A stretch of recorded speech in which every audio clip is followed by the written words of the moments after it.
one of the problems about us finding our voice in any kind of version of a community is that we were pretty much, I don't know if groomed is the appropriate term here, but we were told that we were competition with one another from a very early age. And so, yes. So it's almost like we eat each other.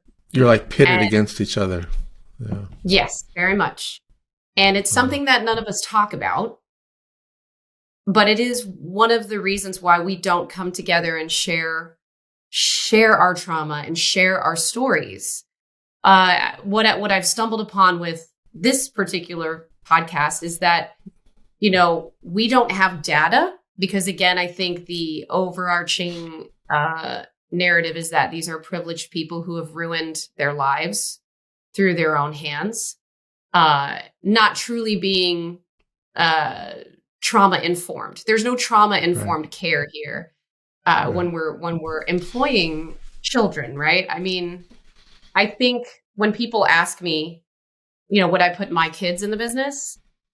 I have to always say, like, I think that my children first need a love of the arts before we commodify that for them. That's most important. So as you kind of grew up and did you get a sense of building community of people that had previous experiences or not? I mean, you're putting together this coalition now, correct? Correct. I'm actually doing this because I'm sort of fed up. I have 2 daughters now, and also I've been sober since my first pregnancy, and I feel like I've seen the same story played out in varying degrees, some ending in overdoses and suicides, some ending in sex work. That was certainly not something that they would have thought they would have wound up in, kind of thing. Many shades. Some are very positive stories, which we can also talk about. I remember in our notes that was a point that we should definitely chat about. But my community was in adults. So when I was in a theater production, my family, okay, this is where it gets really interesting. My family, I truly pathologically believed that, these people that I worked with day in and day out, or I traveled with on the road, were my family. And so from a very early age, I would have these relationships that would leave me while also being displaced from my actual family time and time again. Right. Right. So yeah, and it's interesting because they say alcoholism is a family disease. I feel like this in some ways is a family disease as well, because the siblings, the husbands or the wives that get left behind are sort of sacrificed. And it becomes a very a chronic problem for many of the people that I've talked to. Do you, one of the things that would be, you mentioned lack of data, and which is, it's not just the issues that you're interested in. All of the mental health community that's interested in children, child development, child-related issues, we have not enough data. There's so much that we don't know. But I think one of the challenges is that because human beings are so complex and a lot of things contribute to the way we function, a couple of the things that would be really important would be to see whether or not there is a selection bias to the families that have children that end up going into acting. So, and again, I don't know anything really about that community or that world, but I would think that you might have some thoughts about that. I mean, do you get some sense of that? Are there attributes of families that are putting their kids in and encouraging them to be really active in stage and theater? I think at different times in my life and journey, through speaking my truth, I would have probably said things like, oh, absolutely, there's a stage parent, a stage mom that looks this way. But since Right. becoming a mom, I'm realizing that, our parents have, especially from reading your book, our parents Yeah. have limitations. Right. Some of it generational trauma that they are handing Right. down. And I do think a lot of times I will definitely say this. There is a need in the parent that is being served by the child Right. to some degree for them to Right. allow for this to happen, right? So Right. the parents are getting, I don't know, some sense of pride. Even if they're the Right. best kind of stage parent, they're Sure. proud of their child. They're excited. They're going to show up. They're going to financially support that child to some degree before. Now, the mentality I think of, am I going to recoup this investment, Right. is where it gets sticky, right? I think that is also part of it, is when you start making money, are you then the breadwinner? Right. Are you expected to, because I think emotionally as one of these children, you feel indebted to your parents at a Sure. very early age. Yeah.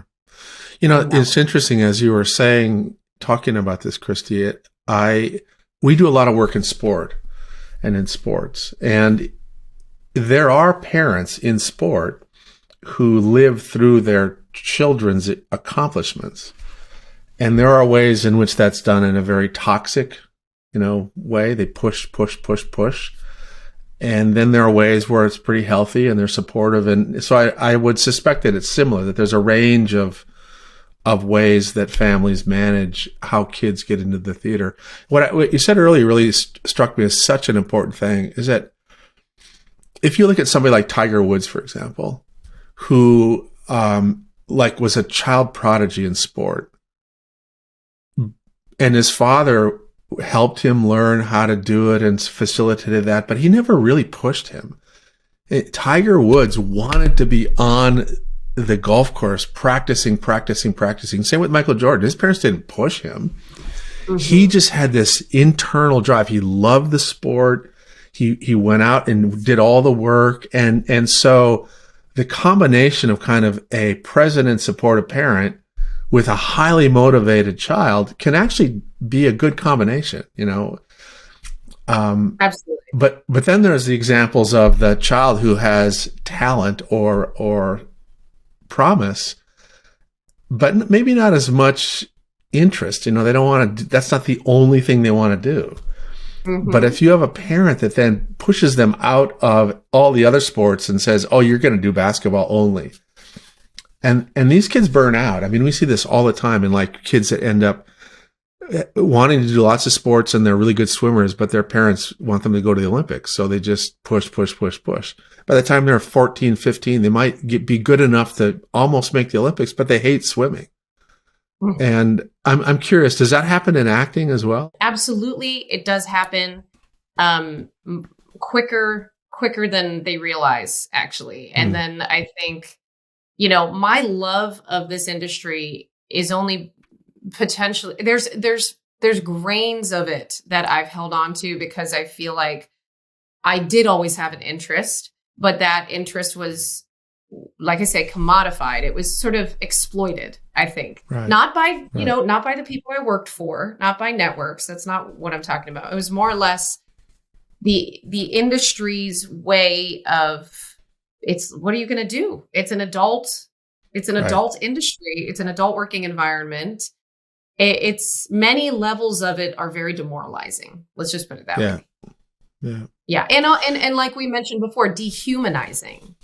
You don't get to care about, say you have an audition for something that you have to cry at, but you're 8 years old and they tell you in your acting class, you have to picture something really sad happening and that'll help you get the tears out. And then you picture something sad. Let's say it's, oh, my dog died last year. I'll remember that. And, you do that and it works. Say you don't get the job. Now it's like, well, I put myself through that for what? Right? Mommy and daddy are not happy with me now because I know, and now I'm a failure.